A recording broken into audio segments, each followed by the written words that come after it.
इतिहासाचं प्रकरण 1 आद्य शेतकरी या प्रकरणाचा स्वाध्याय आता आपण लिहूत. लिहा. प्रश्न पहिला. दिलेल्या पर्यायापैकी योग्य पर्याय निवडून विधाने पूर्ण करा.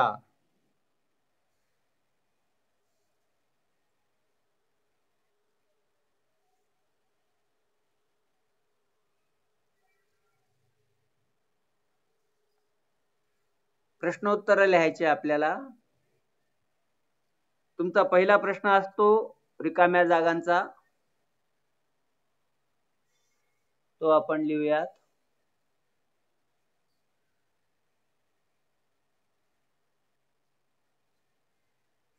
दिलेल्या पर्यायापैकी योग्य पर्याय निवडून विधाने पूर्ण करा. हे प्रश्नोत्तर तुम्ही पाठ करायचे. नंबर 1. येलो रिव्हर हे डॅश डॅश चिनी नावाचे भाषांतर आहे. येलो रिव्हर हे डॅश डॅश या चिनी नावाचे भाषांतर आहे. पर्याय लिहा. केमेत, मदर, सॉरो आणि होयांग हो. होयांग हो. आता जिथं रिकामी जागा सोडलेली आहे ना, तिथं तुम्ही हा शब्द लिहून टाका. होयांग हो. त्याला अंडरलाईन करा.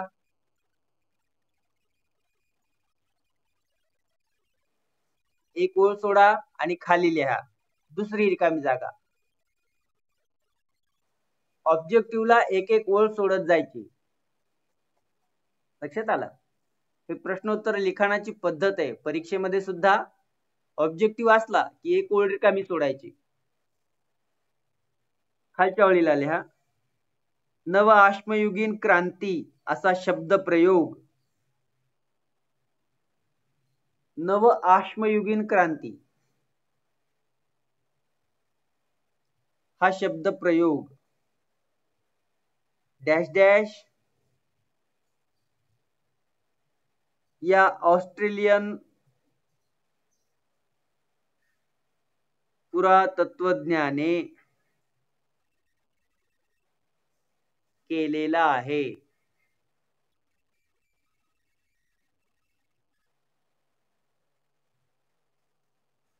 पर्याय लिहा. गार्डन विली, गार्डन चाइल्ड,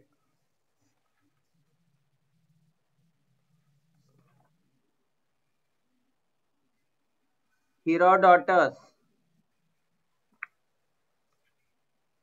आणि कॉलिंग वूड.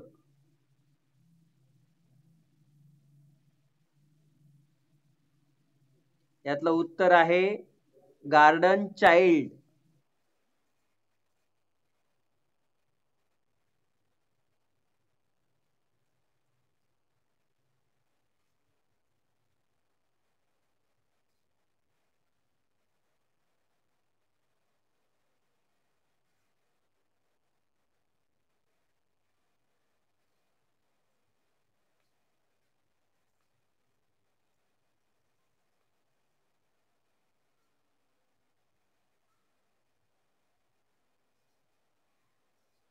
तुम्हाला ह्या नव अश्मयुगीन क्रांतीविषयी थोडीशी माहिती सांगतो. नव अश्मयुगामधल्या लोकांना शेतीचा शोध लागला आणि पशुपालनाची सवय लागली. हा बदल फार मोठा होता. याला ऑस्ट्रेलियन तत्वज्ञाने नव अश्मयुगीन क्रांती म्हणलेली आहे. कारण का? याच्यामुळं माणसाला स्थिरत्व प्राप्त झालं, भटकेपणा बंद झाला आणि जीवन जगण्यासाठी पशुचा उपयोग तो करायला लागला. दूध, दुभत आणि मांसाहारासाठी.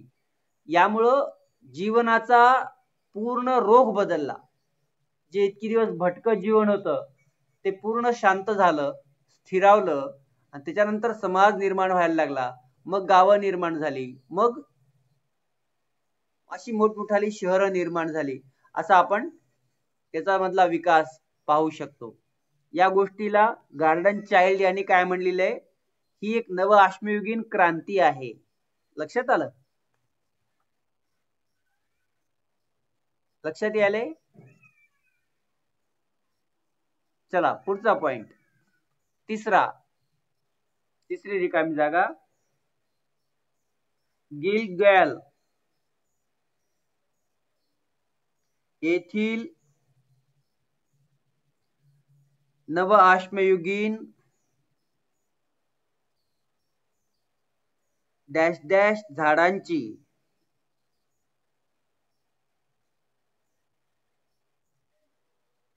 नियोजनपूर्वक लागवड केली होती.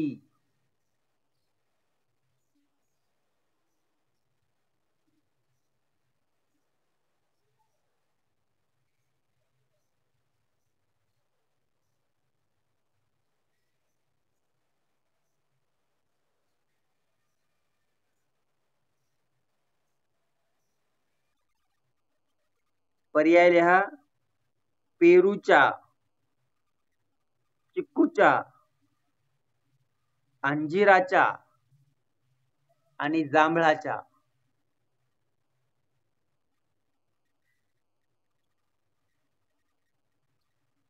बरोबर उत्तर आहे अंजिराचा.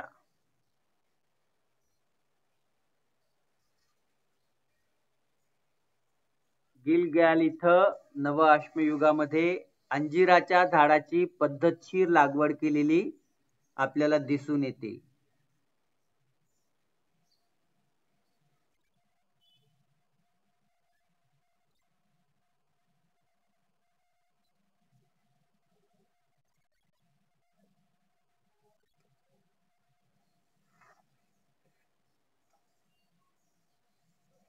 त्यानंतर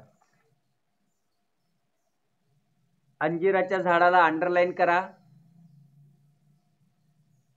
शब्दाला.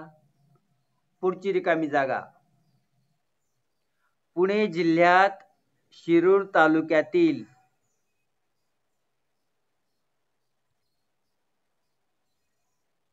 पुणे जिल्ह्यात शिरूर तालुक्यातील डॅश डॅश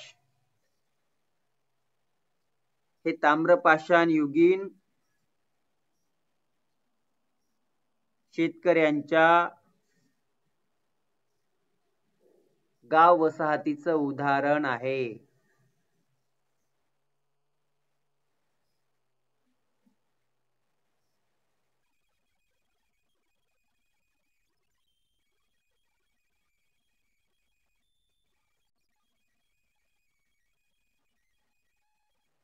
पर्याय लिहा, सरदवाडी, रांजणगाव, पाबळ आणि इनामगाव.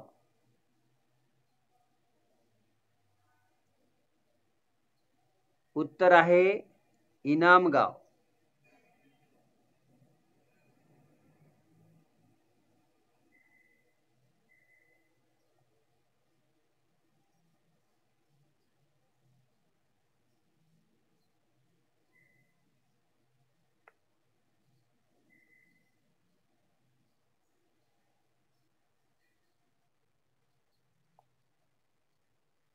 आता एक प्रश्नाचं स्वरूप तुम्हाला असं असते, तुम्ही 9वी 10वीला या प्रश्नाची तयारी केलेली आहे.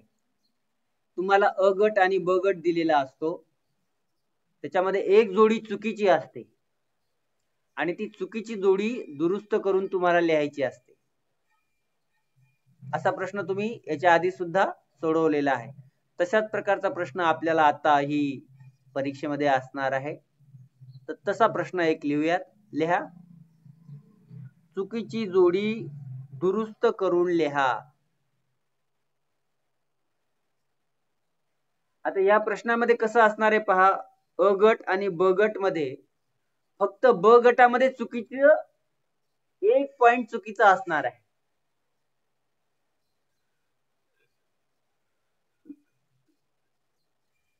तर ती फक्त जोडी खाली पुन्हा एकदा ती ओळ पुन्हा एकदा लिहायची. लिहा अ गट आणि ब गट. नंबर 1 अ गटात लिहा टायग्रीस आणि युफ्रेटिस नद्यांचे खोरे. टायग्रीस आणि युफ्रेटिस नद्यांचे खोरे.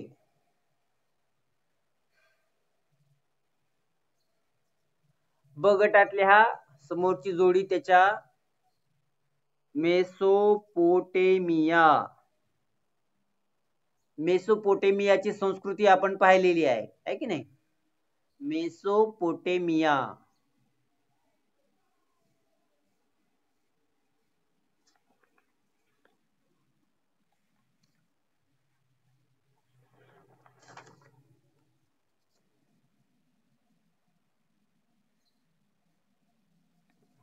टायग्रीस आणि युफ्रेटिस ह्या दरम्यानच्या काळामध्ये जी संस्कृती उदयाला आली त्याला आपण काय म्हणतो, मेसोपोटेमिया. आता दुसरा पॉइंट अ गटातल्या नाईल नदीचे खोरे.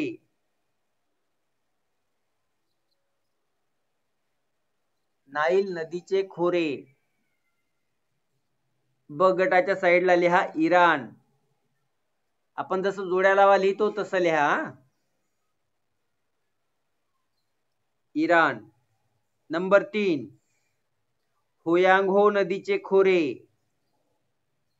डावीकडे होयांगहो नदीचे खोरे, उजवीकडे चीन.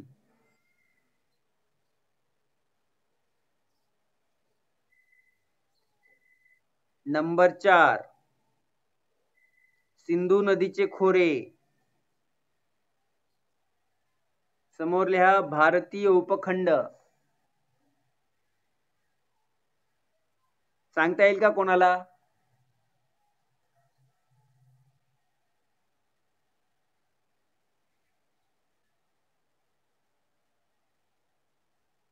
चुकीची जोडी कोणती आहे याच्यामध्ये?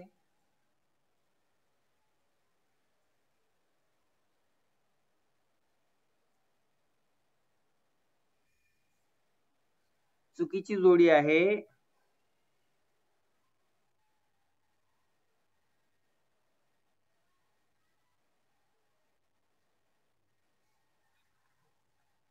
लिहा मी सांगतो. नाईल नदीचे खोरे. नाईल नदी कुठे आहे? इजिप्त आहे की नाही. नाईल नदीचं खोरं कुठं आहे? इजिप्त.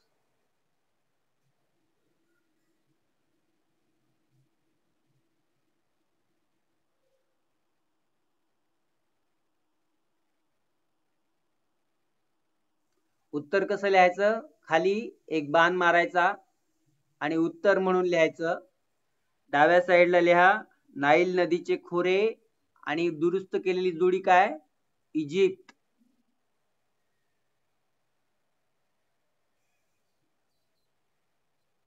त्याच्यानंतर प्रश्न क्रमांक 2 याच्यामध्ये सुद्धा तुम्हाला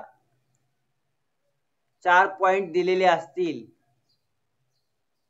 ते असेल घटनाक्रम. ते खालीवर दिलेले असतील. तुम्हाला ते सिरियली जोडायचं आहे. काय अगोदर आहे, काय त्याच्यानंतर आहे, काय त्याच्यानंतर आहे, अशी क्रमवारीता लावायची आहे. त्याला काय म्हणायचं? घटनाक्रम लिहा. लिहा आधी प्रश्न नंबर 1.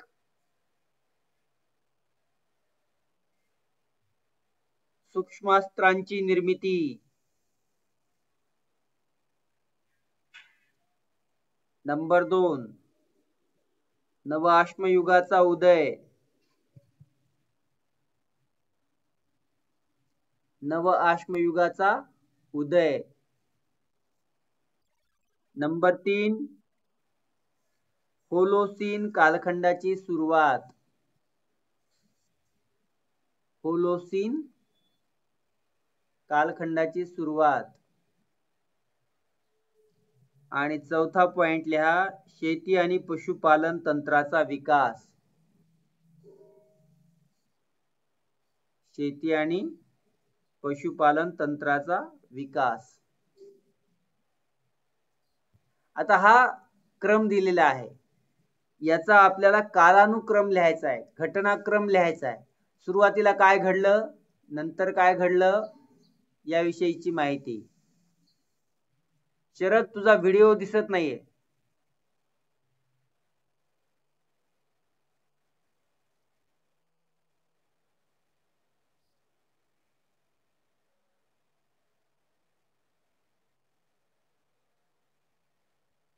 आता ह्या घटनाक्रमामध्ये कोणता घटनाक्रम कसा आहे मी तुम्हाला सांगतो. लिहा उत्तर. नंबर 1, होलोसीन कालखंडाची सुरुवात.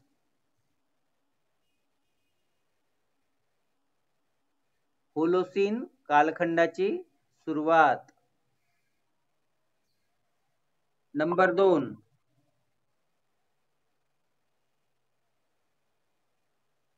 सूक्ष्मास्त्राची निर्मिती.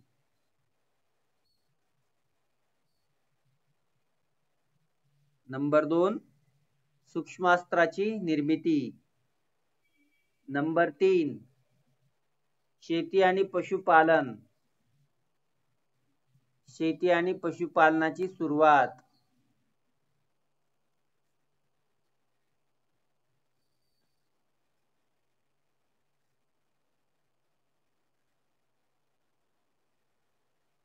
आणि नंबर 4, नव अश्मयुगाचा उदय.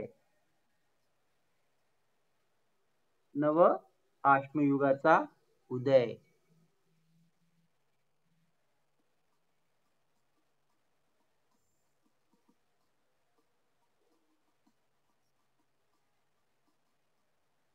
हे अशा पद्धतीचा घटनाक्रम आहे. लक्षात आलं. सुरुवातीला होलोसीन कालखंडाची सुरुवात झाली, त्यानंतर सूक्ष्मास्त्र निर्माण झाले, त्यानंतर शेती आणि पशुपालन तंत्राचा विकास झाला आणि त्याच्यानंतर नव अश्मयुगाचा उदय झाला. अशा पद्धतीनं हा कालक्रम आहे. आता याच्यानंतर संकल्पचित्र पूर्ण करा असा प्रश्न येतो. संकल्पचित्र. तुम्हाला एका ठिकाणी एक पॉइंट दिलेला असतो आणि 4 साइडला असे डब्बे दिलेले असतात, 4 डब्बे, बॉक्स. ते बॉक्स पूर्ण करा असा प्रश्न असतो. तुमच्याकडे पुस्तक आहे का? पुस्तक असेल तर मुंडीने सांगा. नाहीये तुझ्याकडे, ठीक आहे. मी तुला एक प्रश्न देतो, तो प्रश्न तू लिहून काढ. सुरुवातीला काय करायचं, गोल सर्कल काढायचं आणि त्याला 4 साइडला 4 अशी बाण मारून एक बॉक्स तयार कर. 4 साइडला 4 बॉक्स. प्रश्न काय आहे, मणी बनवण्याची कार्यपद्धती आणि टप्पे. त्या काळामध्ये आपण पाहिलं होतं की मणी बनवायला सुरुवात झाली होती कला कौशल्यांमध्ये. तर ही मणी बनवण्याची कला कशी आहे, त्याचे 4 पॉइंट कोणते आहेत ते आपल्याला बॉक्स मध्ये लिहायचे, रकान्यामध्ये लिहायचे. ते संकल्पचित्र आपल्याला पूर्ण करायचे. हा सुद्धा प्रश्न तुम्ही 8वी 9वी 10वी ला ऐकलेला आहे. लक्षात आलं. पीडीएफ मध्ये नंतर तुला पेज क्रमांक पहाय, तुला पीडीएफ पुस्तकामध्ये ते पाहायला मिळते, आहे की नाही. लिहा. मणी बनवण्याची कार्यपद्धती. त्याचे 4 टप्पे लिहायचे आपल्याला. नंबर 1, पहिल्या टप्प्यामध्ये काय लिहायचं, मणी बनवण्यासाठी उपयुक्त दगड शोधणे.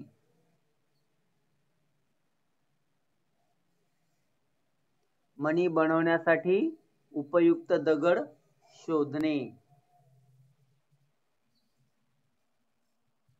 नंबर 2, हा कच्चा माल शोधून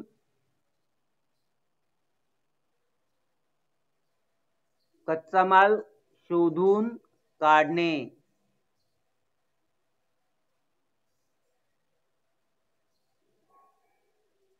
तिसऱ्या बॉक्स मध्ये लिहा, त्या कच्च्या मालाचं वहन करणे. वहन करणे म्हणजे घेऊन येणे. आणि चौथा मुद्दा लिहा, ओबड-दोबड दगड आणि शंख यापासून नियमित आकाराचे मणी बनवणे.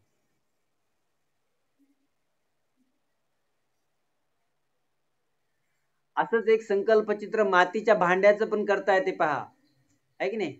मातीची भांडी बनवण्याची कला सुद्धा या काळातल्या लोकांना आली होती. त्याचं सुद्धा आपल्याला असं संकल्पचित्र बनवता येते. सुरुवातीला माती शोधायची, त्यानंतर ती वाहून आणायची, त्यानंतर ती मळायची, त्यानंतर भांड्याला आकार द्यायचा आणि त्यानंतर त्याचं तापमानाला भाजायचं. असं संकल्पचित्र सुद्धा आपल्याला तयार करता येतो. तो सुद्धा प्रश्न विचारला जाऊ शकतो. जशी मणी बनवण्याची कला होती तशी भांडी बनवण्याची सुद्धा कला आपल्याला पाहायला मिळते.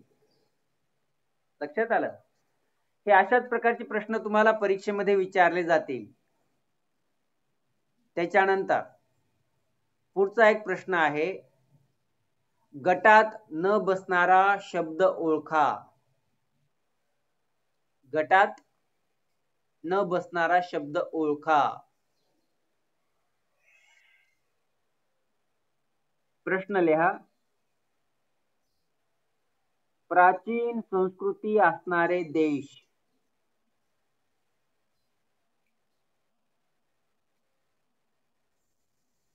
प्राचीन संस्कृती असणारे देश. इजिप्त,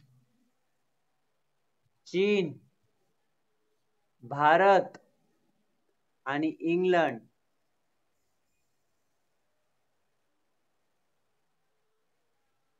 इजिप्त, चीन, भारत आणि इंग्लंड.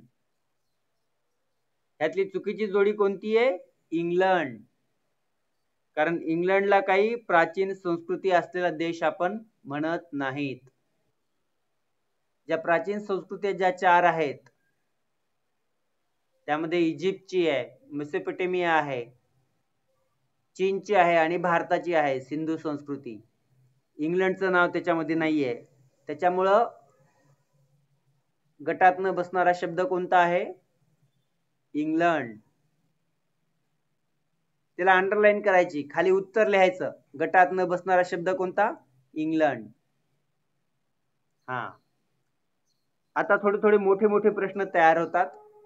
हे सगळे ऑब्जेक्टिव्ह टाइप आहेत. संकल्पचित्र पूर्ण करायला 4 पॉइंट असतात. 4 मार्काचा तो प्रश्न असतो. त्याच्यामध्ये 1 पॉइंट तुम्हाला दिलेला असतो आणि 3 तुम्हाला लिहायचे असतात. गटात न बसणारा जो शब्द आहे ते एका मार्कासाठी विचारलेला झाले असेल तर त्याला, लक्ष्मण तुझा ऑडिओ बंद कर आणि एका जागी बस. हा, एका जागी बस. इतिहासाचा धडा चालू आहे. इतिहासाचे प्रश्न उत्तर आपण लिहायलोत, तर तू सुद्धा लिहायला सुरुवात कर. नंतर मी तुला समजावून सांगतो. वही पेन सोबत आहे का तुझ्या? वही पेन सोबत घेऊन बस. ठीक आहे. मला वाटतं तुम्ही शेतामध्ये बसलात, काही हरकत नाही. जर तुमच्याकडे रेंज जिथे येते तिथं बसा. स्थिर बसायचं, मग काही अडचण येत नाही. कुठेही शिकता येते आपल्याला, आहे की नाही. लिहा पुढचा प्रश्न. पुढील विधाने सकारण स्पष्ट करा. तुम्हाला एक विधान दिलेलं असेल आणि त्याची कारण लिहायची. सकारण म्हणजे काय? कारणे लिहायची त्याची. किती मार्काला आहे हे पाहायचं आधी. 2 मार्काला असतील तर 2 कारण लिहायची. 3 मार्काला असेल तर 3 कारण लिहायची. जेवढे पॉइंट तेवढे मार्क. ही फॉर्म्युला लक्षात ठेवायचा. लिहा पहिला प्रश्न. मेसोपोटेमियामध्ये नवअश्मयुगीन आद्य गाव वसाहतींचा उदय झाला.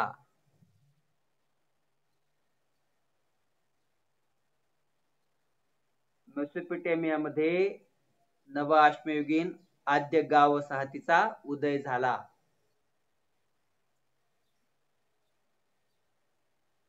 आता लिहा उत्तर. कारण नंबर 1, मेसोपोटेमिया ही संस्कृती 2 नद्यांच्या मधल्या सुपीक प्रदेशात निर्माण झाली. 2 देशाच्या मधल्या सुपीक प्रदेशात निर्माण झाली.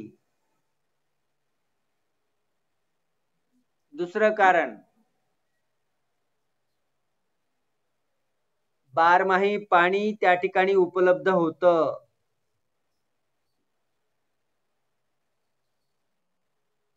बारमाही पाणी उपलब्ध होतं. नंबर 3,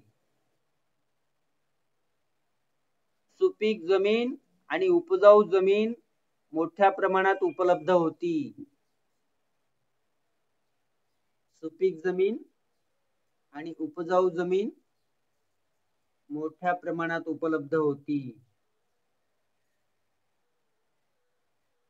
आणि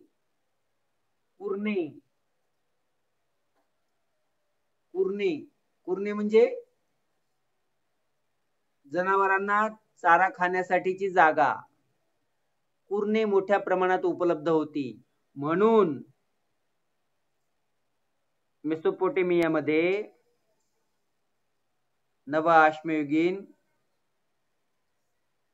आद्य गाव वसाहतीचा उदय झाला.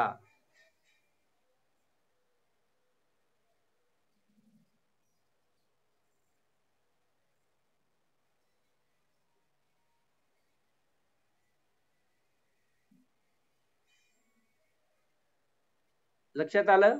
उत्तर कसे लिहायचे ते? असे उत्तर लिहिता आले पाहिजेत. 3 मुद्दे 3.3 मार्क. लक्षात आलं? आता पुढचं वाक्य लिहा. होयांग-हो नदीला चीनी संस्कृतीमध्ये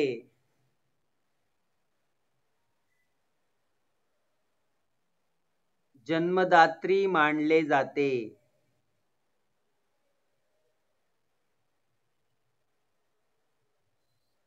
होयांग-हो नदीला चीनी संस्कृतीमध्ये जन्मदात्री मानले जाते. कारण नंबर 1,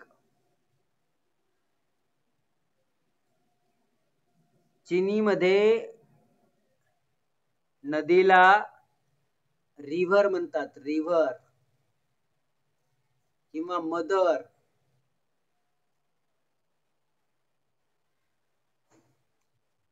नंबर 2, त्या ठिकाणी सुपीक प्रदेश होता.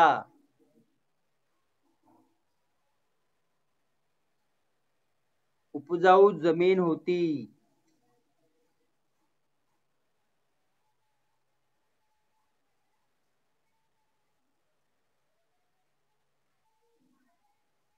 म्हणून होयांग-हो नदीला जन्मदात्री म्हणतात.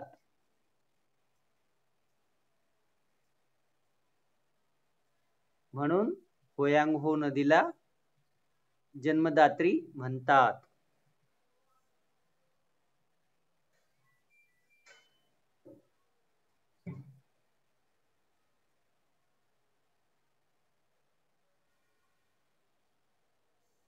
आता तिसरा मुद्दा. प्रश्न 3, विधाने सकारण स्पष्ट करा मध्ये 3रा प्रश्न तुम्हाला सांगतो.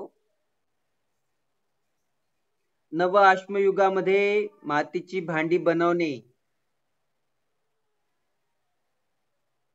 नव अश्मयुगामध्ये मातीची भांडी बनवणे ही एक उत्तम प्रतीची कला बनली होती.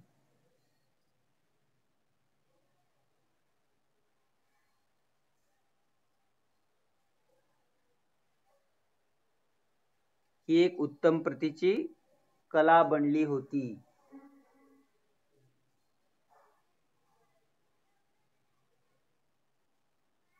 लिहा कारण नंबर 1.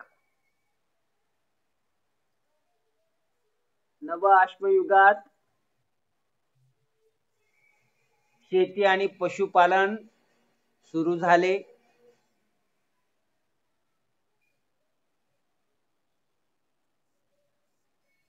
नव अश्मयुगात शेती आणि पशुपालन सुरू झाले.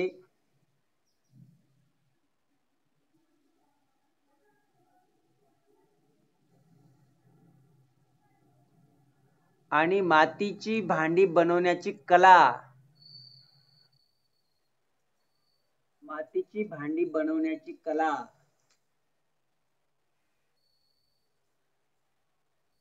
मानवाने शिकली.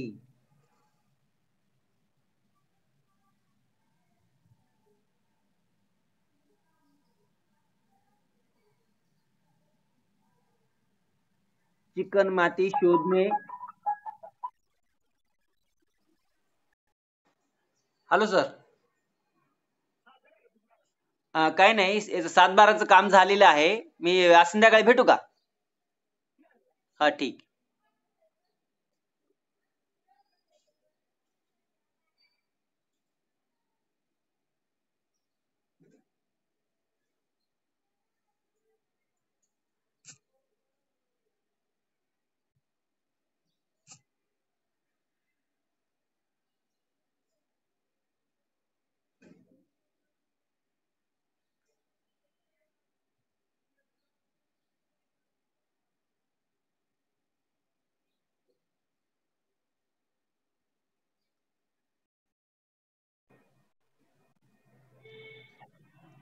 अरे मध्येच कॉल आला होता.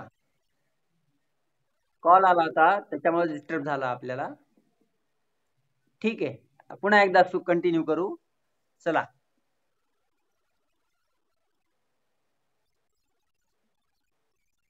प्रश्न लिहिला का? नागरगोजे प्रश्न वाच बरं.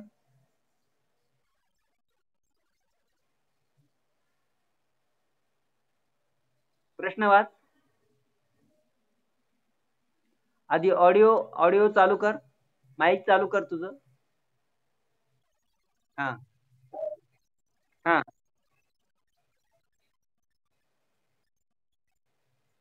बरं ठीक आहे, लिहा पुढे. नव अश्मयुगामध्ये मातीची भांडी बनवणे ही एक उत्तम प्रतीची कला बनली होती. हे आपण सकारण लिहितो आहोत. लिहा त्याच्या पुढे. मातीची भांडी बनवण्याची कला निर्माण झाली, माहिती झाली, याच्यासाठी त्याला नवीन चिनी माती म्हणजे चिकन माती शोधणे, ती मळणे, तिच्यावरती प्रक्रिया करणे आणि तिचं भांडे बनवणे. नुसते भांडेच बनवले नाही, तर त्या भांड्यावर नक्षीकाम करता येऊ लागलं. नुसतं नक्षीकामच नाही, तर तो गुळगुळीतपणा त्याच्यामध्ये यायला लागला. याचा उपयोग काय झाला? धान्य साठवता येऊ लागलं, अन्न शिजवता येऊ लागलं, आहे की नाही? नुसतं अन्न खाण्यापेक्षा धान्य जर शिजवून खाल्लं तर ते पचायला सोपं जातं, हे सुद्धा त्यांच्या लक्षात आलं. दरम्यानच्या काळात अग्नीचा शोध लागला होता. दरम्यानच्या काळामध्ये चाकाचा शोध लागला होता. तर ह्या सगळ्या गोष्टी त्यांचं जीवन परिवर्तित करणाऱ्या गोष्टी होत्या आणि त्यामुळं ह्या सगळ्या गोष्टीचा उल्लेख आपल्याला या ठिकाणी करायचा आहे. लिहा. मातीची भांडी बनवण्यामुळे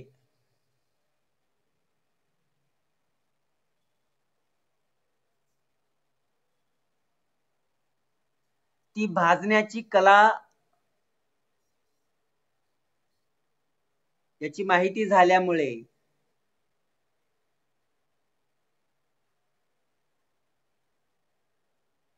त्या भांड्याचा उपयोग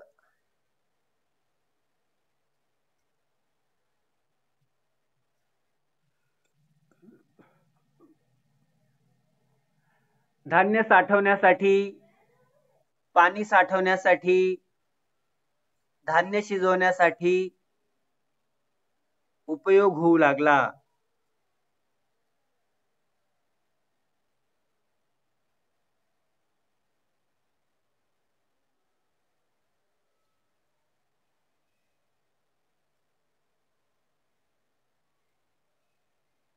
मातीची भांडी भाजता आल्यामुळे, मातीची भांडी भाजता आल्यामुळे त्याच्यावरती सुबक नक्षीकाम करता येऊ लागलं, कलाकुसर करता येऊ लागली.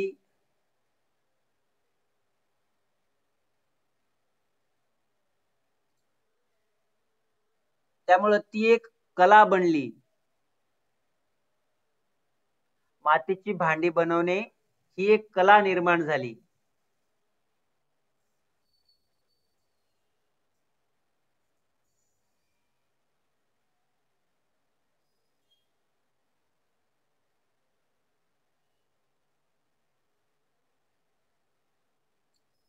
आता पुढचा प्रश्न आहे, तुमचं मत नोंदवा. मी तुम्हाला या प्रश्नाची उत्तर तोंडी सांगणार आहे. तुम्ही ती आता ऐकायची आणि मनाने लिहून दाखवायची. लक्षात आलं? मी त्याचं उत्तर सांगतो, तुम्ही ते ऐका आणि लिहून काढा. आधी प्रश्न लिहून घ्या. नंबर 1, नवअश्मयुगात मानवी जीवनशैलीत कमालीचा बदल घडवून आला.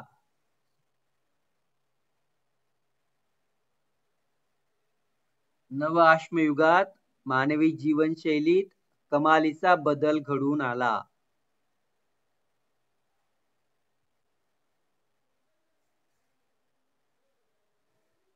याचे 3 पॉइंट लिहायचे. कसे लिहायचे तुम्हाला सांगतो.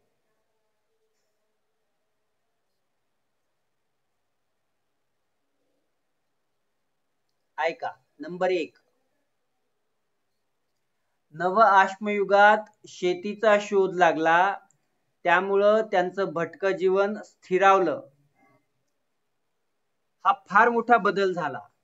नंबर 1, शेतीचा शोध लागल्यामुळं त्यांचं भटकं जीवन स्थिरावलं. हा फार मोठा बदल नवअश्मयुगामध्ये झाला. नंबर 2, पशुपालन त्यांना करता येऊ लागलं, त्यामुळं पशुच्या सहाय्यानं जीवन जगणं सोपं झालं, सुखकर झालं. वस्तूची ने-आण करणे, वाहतूक करणे ह्या गोष्टी सुरू झाल्या. दूध दुभतं मिळायला लागलं, मांसाहार मिळायला लागला, या गोष्टी सोप्या झाल्या. हा सुद्धा एक फार मोठा बदल नवअश्मयुगाच्या जीवनशैलीमध्ये पाहायला मिळतो. एक तर भटकं जीवन स्थिर झालं, दुसरं अन्नधान्याची समस्या मिटली, पोटापाण्याची समस्या मिटली आणि वाहतुकीची समस्या मिटली. हा फायदा झाला. त्यानंतर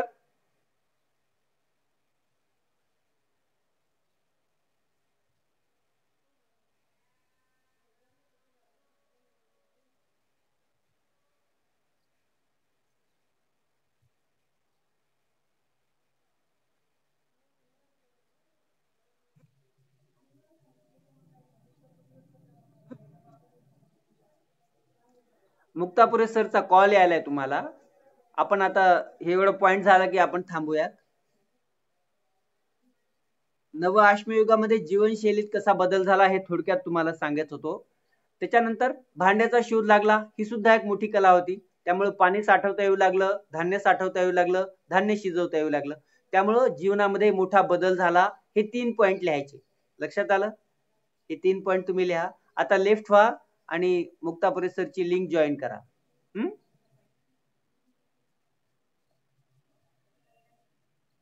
लेफ्ट व्हा.